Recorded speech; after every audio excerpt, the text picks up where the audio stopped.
Tema 7. Movimiento turbulento de líquidos en conductos, parte 2. Vamos a estudiar el movimiento turbulento de fluidos, tanto líquidos como gases, en conductos de sección lentamente variable.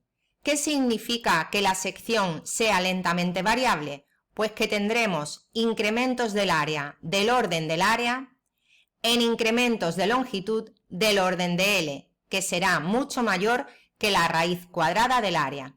Esto implica que el movimiento va a ser casi unidireccional y por tanto las variables fluidomecánicas van a depender única y exclusivamente de la coordenada S que recorre el eje del conducto y del tiempo. Vamos a aplicar la ecuación de conservación de la masa a un volumen de control diferencial que coincide con una rodaja de la tubería de sección circular. Estará formada por una sigma a la entrada, que se encuentra en la coordenada S, una sigma a la salida, que se encuentra en la coordenada S más diferencial de S, y una sigma lateral, que forma un ángulo alfa con la horizontal. Este no es un volumen de control fijo, ya que estamos considerando el caso más general posible, donde la superficie lateral se puede expandir y contraer. Sin embargo, la sigma a la entrada y la sigma a la salida no se moverán. La ecuación de conservación de la masa nos dice que la variación con el tiempo de la masa contenida en mi volumen de control más el transporte convectivo de masa a través de las paredes que encierran a mi volumen de control es 0. Calculemos el primer término. Será igual a la variación con respecto del tiempo de ρ por el volumen, que es A por diferencial de S. Calculemos el transporte convectivo. Sobre la sigma lateral será 0, ya que tenemos una pared. Sobre sigma E, la velocidad del volumen de control es 0. V por N es menos V. Multiplicamos por ρ y por el área. Sobre sigma S, la velocidad del volumen de control también es 0. Y el transporte convectivo será más ρ VA más lo que haya cambiado ρ VA al pasar de S a S más diferencial de S. Menos ρ VA se nos va a ir con ρ VA y dividiendo entre diferencial de S obtenemos que la parcial con respecto del tiempo de ρ por A más la parcial con respecto de S de ρ VA es 0. Esta es la ecuación de conservación de la masa para el movimiento turbulento de fluidos. Vale tanto para un líquido como para un gas. Vamos a aplicar la ecuación de conservación de la cantidad de movimiento al mismo volumen de control y la vamos a proyectar según la coordenada S que recorre el eje del conducto. La ecuación de conservación de la cantidad de movimiento nos dice que la variación con el tiempo de la cantidad de movimiento contenida en mi volumen de control más el transporte convectivo de cantidad de movimiento a través de las paredes de mi volumen de control ha de ser igual a la resultante de las fuerzas de presión más la resultante de las fuerzas de viscosidad más la resultante de las fuerzas másicas sobre mi volumen de control. Calculemos el primer término. Será igual a la variación con el tiempo de ρ, V por S es V, y el volumen que es A diferencial de S. Calculemos el segundo término. Sobre la sigma lateral será 0 porque tenemos una pared y el transporte convectivo a través de una pared es 0. Sobre la sigma a la entrada la velocidad del volumen de control es 0. V por N es menos V. V por E sub S es más V por ρ y por el área. Sobre la sigma a la salida, la velocidad del volumen de control también es 0. Y el transporte convectivo será más ρ V al cuadrado área, más lo que ha cambiado ρ V al cuadrado área al pasar de S a S más diferencial de S. Calculemos el tercer término. Sobre la sigma a la entrada, la presión vale P y el producto escalar de menos el vector normal por E sub S es la unidad y por el área. Sobre la sigma a la salida tendremos menos P por A menos lo que cambia P por A al pasar de S a S más diferencial de S. Sobre la sigma lateral es algo complicado y lo vamos a calcular en la siguiente transparencia. Calculemos el cuarto término.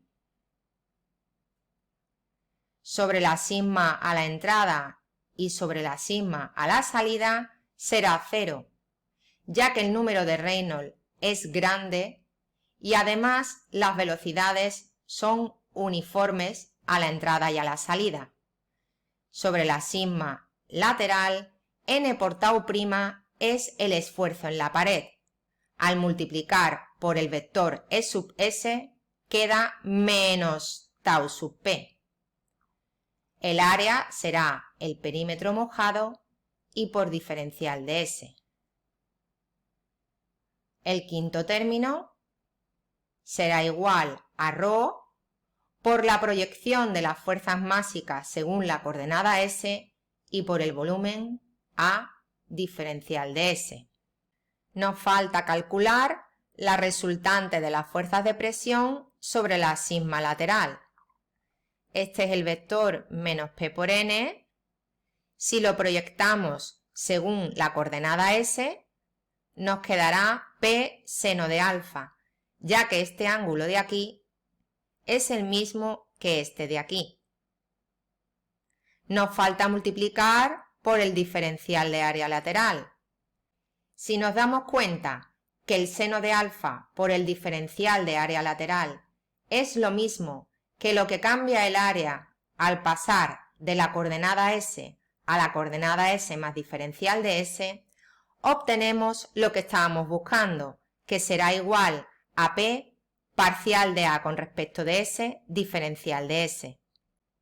Sumando todos los términos que hemos obtenido y dividiendo entre diferencial de S, obtenemos esta expresión, donde se ha sustituido el perímetro mojado por el área entre el radio hidráulico y donde se ha sustituido la proyección de las fuerzas másicas según la coordenada S por menos la parcial de U con respecto de S.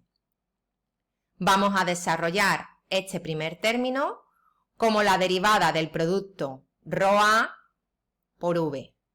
Y vamos a desarrollar este segundo término como la derivada del producto ρVA por V. Este término se nos va a ir con este, ya que sumados constituyen la ecuación de continuidad, que está igualada a 0. Reordenando, obtenemos la ecuación de movimiento turbulento para fluidos en conductos, que es válida para líquidos y para gases. Si tenemos un líquido, la densidad se va en la ecuación de continuidad y nos queda esta expresión de aquí.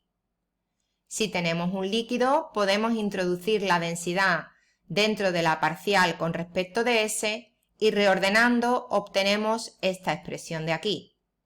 Observamos que la única diferencia entre esta ecuación y la ecuación de Euler-Bernoulli es el término de fricción. Por eso, cuando el movimiento de un líquido se rige por la ecuación de Euler-Bernoulli, se dice que es un líquido ideal, porque el término de fricción es 0. Si además el área no depende del tiempo, la ecuación de continuidad queda reducida a que el caudal no depende de la coordenada S. Si además el área no depende de S y el conducto es de sección circular, obtenemos que la velocidad no depende de la coordenada S y la ecuación de movimiento turbulento también se simplifica.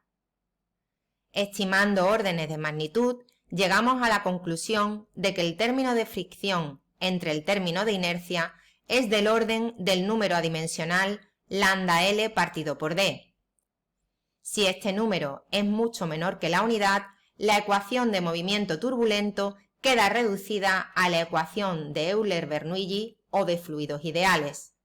Movimiento turbulento de líquidos en conductos de sección circular constante cuando las fuerzas másica son exclusivamente las gravitatorias. En este caso, la ecuación de continuidad queda reducida a que la velocidad no depende de la coordenada S, como mucho depende del tiempo.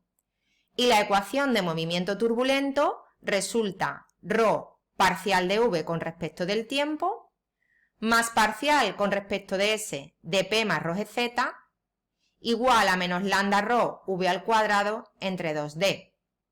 Si integramos esta expresión entre un S igual a 0 y un S genérico, obtenemos ρ v punto por S más P más ρgz en S menos P más ρgz en 0 igual a menos lambda ρ v al cuadrado entre 2D por S. Reordenando, obtenemos que la presión en 0 menos la presión en S es igual a ρv punto por S más ρg cota en S menos cota en 0 más lambda ρ v al cuadrado entre 2D por S. Es decir, la caída de presión entre S igual a 0 y S se invierte en acelerar el fluido, elevar su cota y vencer la fricción.